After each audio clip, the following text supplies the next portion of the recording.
بسم الله الرحمن الرحيم الحمد لله رب العالمين والصلاة والسلام على أشرف الأنبياء والمرسلين وعلى آله وصحبه أجمعين. We are continuing the second half of Surah Al-Baqarah, and we mentioned the second half of Surah Al-Baqarah has to do with ahkamat and rulings and secondary rulings of Islam. Last week we went over the ruling where Allah subhanahu wa ta'ala said, وَلَا تَأْكُلُوا أَمْوَالَكُمْ بَيْنَكُمْ بِالْبَاطِلِ. Do not take each other's wealth through false means. And we mentioned in any type of way to get a certain income or a dollar in a non-permissible way is totally haram. For example, stealing, robbery, bribery, interest, gambling, taking false oath. In any way, shape or form, if you take a dollar through false means, this is absolutely haram. And then we mentioned one type of way where a person takes haram income is by going up to the authorities, to the courts, to the judges, to the police, so that they may take a portion of a people's wealth through false means, where there may be a false claim, false oath, or taking a qasam by Allah Ta'ala, thus lying. And all these types of ways are haram income and will have detriment to our life and our wealth as well. So very important that we do not take any wealth through false means, whether it may be lying, taking false oaths, false claims. All these things, they fall under taking wealth through false means. And then we went over the ruling of why Islam uses the lunar calendar instead of the solar calendar, and how many rulings of Islam are tied with the moon and tied with the calendar as well. Now starting from ayah number 190, Allah Ta'ala is going to speak about some ahkam of jihad and some ahkam which were related at the time of Rasulullah sallallahu alayhi wasallam. Allah Ta'ala says, وَقَاتِلُوا فِي سَبِيلِ اللَّهِ الَّذِينَ يُقَاتِلُونَكُمْ. That fight and do jihad in the way of Allah Ta'ala. Fight who? Those who fight you. So we have to understand the history and the background of jihad, when it became permissible and what were the rulings. Before the Muslims, they migrated to Medina, it was prohibited and haram to fight against the non-believers. That no matter what the non-believers were doing to you, harming you, attacking you, we had to, at the time, the Muslims, they had to be patient, to forget and to forgive. So until all the way till the Hijrah, it was prohibited and haram to do jihad against the non-believers. And once the Muslims, they migrated to Medina and they performed their hijrah, now Allah subhanahu wa ta'ala gave them the permission to do jihad. And many scholars, they mention that this was the first ayah which permitted the Muslims to do jihad. Some other scholars mentioned the first ayah was in Surah Al-Hajj, where Allah Ta'ala said, أُذِنَ لِلَّذِينَ يُقَاتَلُونَكُمْ. That Allah Ta'ala has given you permission to fight and do jihad because you were oppressed. And some scholars say this was the first ayah. So Allah Ta'ala says, وَقَاتِلُوا فِي سَبِيلِ اللَّهِ الَّذِينَ يُقَاتِلُونَكُمْ. Fight and do jihad in the way of Allah Ta'ala, for the sake of Allah Ta'ala, against those who fight you. That now whoever comes and fights you, you have to fight back and do jihad back against them. وَلَا تَعْتَدُوا. And do not transgress. What does it mean, do not transgress? One of the meanings that the scholars gave of do not transgress was, do not initiate the fighting.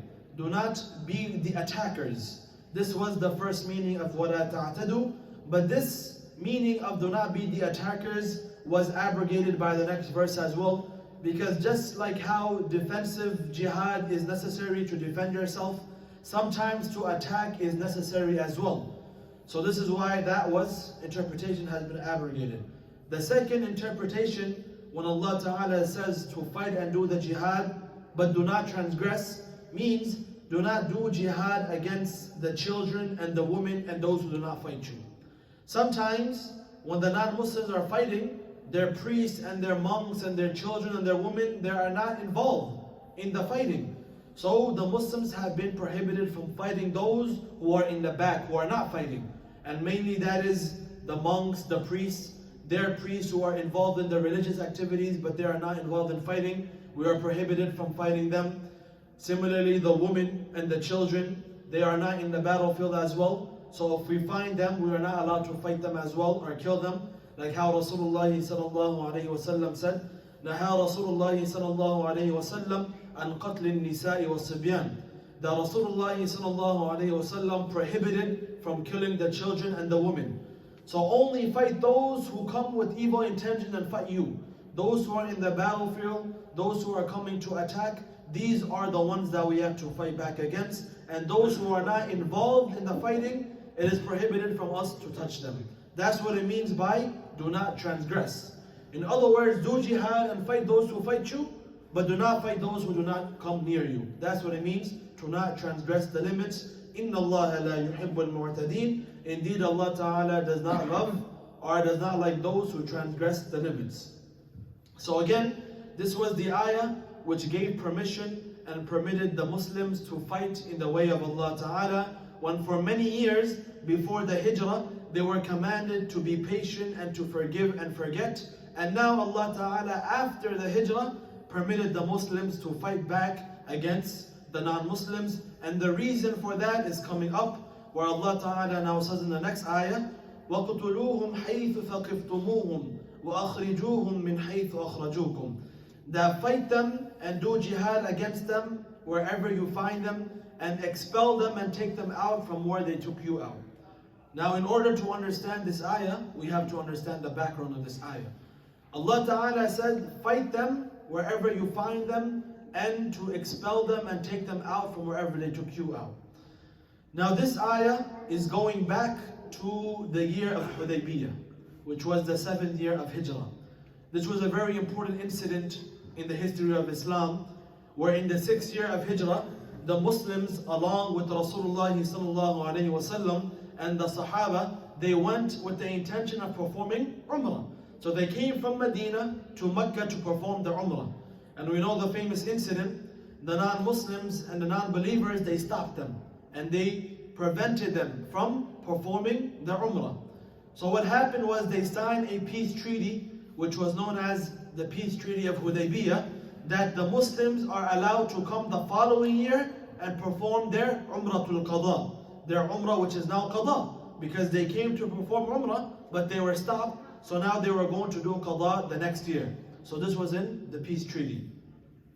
So now on the eve of the next year, when the next year came, and the treaty mentioned that now the Muslims will have to come and perform their Umrah again, because they were prevented last year, per what was mentioned in the treaty, some of the Sahabas, they raised the doubt that perhaps they will stop us again. And we know these non-believers, they don't like to follow their pledges and their treaties. They are known for this. So what happens if now they prevent us from performing our Umrah again and they come to fight us? What should we do now? So Allah Ta'ala revealed the verse, وَاقْتُلُوهُمْ حَيْثُ ثَقِفْتُمُوهُمْ. That if they prevent you from performing the Umrah again, and they cause problems and they want to fight you, then fight back. وَأَخْرِجُوهُمْ مِنْ حَيْثُ أَخْرَجُوكُمْ. And take them away from where they prevented you from. In other words, they prevented you from coming to Mecca and performing Umrah. Now you are permitted to take them away from Mecca and make Mecca yours and perform the Umrah. What is the reason for this? Allah Ta'ala says, وَالْفِتْنَةُ أَشَدُّ مِنَ الْقَتْلِ. That fitna is worse than killing. That yes, we know to kill someone and to fight, this is not good. We should stay away from it as much as possible. But what is worse than fighting is fitna. And what is fitna in this sense? It is kufr and shirk. That if a person is promoting shirk and performing their idol worshipping, then it is better to perform jihad against them. And if people, they are preventing you from the dhikr of Allah Ta'ala, they are preventing you from performing the hajj and the umrah, then it is better to go against jihad against them, because kufr and shirk and preventing from the dhikr of Allah is worse than jihad. So these people, not only were they performing shirk and worshipping idols, but they were preventing the Muslims from performing their ritual, from performing their hajj, from doing the dhikr of Allah Ta'ala. So to prevent from the dhikr of Allah Ta'ala is worse than fighting. So this is why Allah Ta'ala gave the Muslims the permission that if they give you trouble again, and if they prevent you from performing the hajj and they prevent you from the dhikr of Allah, and they want the idol worshipping to be spread, then it is better to fight and to do the jihad against them. And then the Muslims now, they have been given permission to fight the Muslims wherever they may be if they prevent from the dhikr of Allah Ta'ala. But Allah Ta'ala reminded them and said, وَلَا تُقَاتِلُوهُمْ عِنْدَ الْمَسْجِدِ الْحَرَامِ. Do not fight them near the Masjid al-Haram. So the ruling is, it is not permissible to fight within the vicinity of the Haram. So we know that if we go to Umrah or Hajj, the Haram, not only is it haram to kill someone, but it is haram to even kill a bird or an animal. We are prohibited from killing any insect or bird within the vicinity of the Haram. So Allah Ta'ala reminded them that yes, now you are allowed to do iqdami jihad. Jihad means attacking, right? That you are allowed to attack as well, not only defend, but make sure it is not within the vicinity of the Haram. That if you want to attack, you can attack, but not within the vicinity of the Haram. So this was another problem for the Muslims. They said, if we go to the non-believers and they prevent us from the Hajj and from the dhikr of Allah, what's going to happen is we're going to end up fighting within the vicinity of the Masjid al-Haram. We're going to be in the Haram and they're going to fight us, but we have been prohibited from fighting in the Haram. So now what? Right? We have been prohibited from fighting in the Haram, but now if we go and they fight us, they're going to be fighting us in the Haram. So do we just stand and watch and let them kill us? So Allah Ta'ala immediately after says, حَتَّى يُقَاتِلُوكُمْ فِي, that you are not allowed to fight within the Haram unless and until they fight you. So if they fight you in the Haram, the Muslims have been given the permission to fight back. فَإِن قَاتَلُوكُمْ فَاقْتُلُوهُم, if they fight you, then fight back. كَذَلِكَ جَزَاءُ الْكَافِرِينَ, this is the jaza and the recompense of the kuffar and the kafirin as well. So again we see here that the Muslims, they were prohibited from fighting in the Masjid al-Haram, but if they fight you, then you are allowed to fight back as well. The next ayah Allah Ta'ala says, فَإِنِ انْتَهَوْا فَإِنَّ اللَّهَ غَفُورٌ رَحِيمٌ, that if they stop, in other words, they stop their shirk and they hold themselves back from oppressing you, then do not fight them, and Allah Ta'ala is Ghafur Rahim. Allah Ta'ala is the one who will forgive and is merciful as well. And then Allah Ta'ala says, وَقَاتِلُوهُمْ حَتَّى لَا تَكُونَ فِتْنَةً وَيَكُونَ الدِّينُ لِلَّهِ, and fight them until there is no more fitna. In other words, fight them until there is no more shirk, there is no more idol worshipping, and until they do not prevent you from the dhikr of Allah Ta'ala anymore as well. وَيَكُونَ الدِّينُ لِلَّهِ, and until the obedience comes for Allah Ta'ala. So now again, going back, Allah Ta'ala permitted the Muslims to do jihad against the non-believers. And if they prevent you from doing the dhikr of Allah, or they are spreading their idol worshipping, then we are allowed to do attacking jihad. Except within the Haram, we are not allowed to do attacking jihad in the Haram. Unless they fight us, we are allowed to do defensive jihad in the Haram. These are all rulings. But if they stop, while the fighting, they stop and they let go of their shirk and they allow you to do your dhikr, then we have to stop the fighting as well. So Islam, when it comes to jihad, comes with utmost justice. That if there is no need for attacking jihad, we don't do it. And not only that, but we don't kill the children, nor do we kill the women as well, nor do we kill those who are not involved in the fighting. And also other rulings as well. And that the jihad will stop until the deen and the obedience comes for Allah Ta'ala. And again Allah Ta'ala says, فَإِنِ انْتَهَوْا فَلَا عُدْوَانَ إِلَّا عَلَى الظَّالِمِينَ, if they stop, then do not transgress, and the aggression will not be for anyone except for the zalimin. Yani if they stop their kufr, and again you still fight them and kill them, then you will be from amongst the zalimin.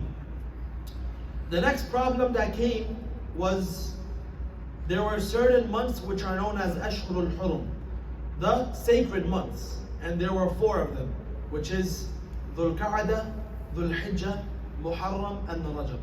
These 4 months, it were, even from the time of Jahiliyyah, it was prohibited from fighting in these 4 months. Even the ignorant people, they gave honor to these 4 months. That in these 4 months, it is haram to fight. You are not allowed to fight. So now this time, where it was the time of Hudaybiyah and going back to do their Umratul Qada, it linked with the days of Dhul Qa'dah, which were the days of Ashhurul Hurum, and you're not allowed to fight. So this was another problem now, that what if it is the days of Ashhurul Hurum, we are not allowed to fight, but they are fighting us? What can we do now? So Allah Ta'ala revealed the verse and said, Ash-Shahrul Haram bil-Shahrul Haram. The sacred month for the sacred month. Yani if they fight you in the sacred month, then you are allowed to fight back. And now this ruling has been abrogated, that even now it is allowed to do offensive jihad in the time of Ashhurul Hurum, but it is best not to fight in the days of and the months of the sacred months of Allah Ta'ala, but it is permissible, but better not to do so. وَالْحُرُمَاتُ قِصَاص. And then Allah Ta'ala says, فَمَنِ اعْتَدَى عَلَيْكُمْ فَاعْتَدُوا عَلَيْهِ بِمِثْلِ مَا اعْتَدَى عَلَيْكُمْ. That فَمَنِ اعْتَدَى عَلَيْكُمْ, whoever transgresses against you, then transgress against them in the like manner. That if someone did something wrong, then fight them back in the same likes. وَاتَّقُوا اللَّهَ وَاعْلَمُوا أَنَّ اللَّهَ مَعَ الْمُتَّقِينَ. And know that Allah subhanahu wa ta'ala is with the muttaqeen, and Allah ta'ala, fear Allah subhanahu wa ta'ala. So there's one more ayah within the jihad, and then afterwards will be the ayat of the Hajj. So we will take a pause after this ayah. Allah subhanahu wa ta'ala says, وَأَنْفِقُوا فِي سَبِيلِ اللَّهِ. That spend in the path of Allah ta'ala, وَلَا تُلْقُوا بِأَيْدِيكُمْ إِلَى التَّهْلُكَةِ. And do not put yourself into destruction. So a couple of things here. Number one, Allah Ta'ala says spend in the path of Allah Ta'ala. In other words, on top of our zakat and obligatory financial responsibilities, if it comes to such a time where there are needs to fund the jihad, then it will be obligatory for us to give on top of the zakat. But if there is no need to spend and there is sufficient funds, then it will not be obligatory. Number two, do not put yourself into destruction. What does this mean? Do not put yourself into destruction.